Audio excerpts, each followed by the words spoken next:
mga kasama sa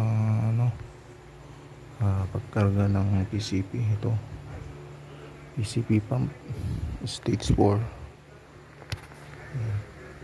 Ito po yan, ganyan po pag stage 4. Ito model tank 1 liter, nakargaan ko na ng 1K. Ito yung pinang re-refill coupling. Ito naman yung dito naman pag kakargahan, naka-close yan. Tapos ito i-open na pagka magkarga ka. Dapat bombahan mo muna ito, lagyan mo muna ng 1K PSI bago mo ito i-open. Tapos siguraduhin na naka-close itong shut off valve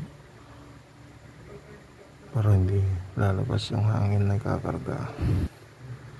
Pag hinto ka lang magbomba, i-close ulit ito. Tapos pag magtanggal ka na ng hangin dito sa hose, ito i-open mo.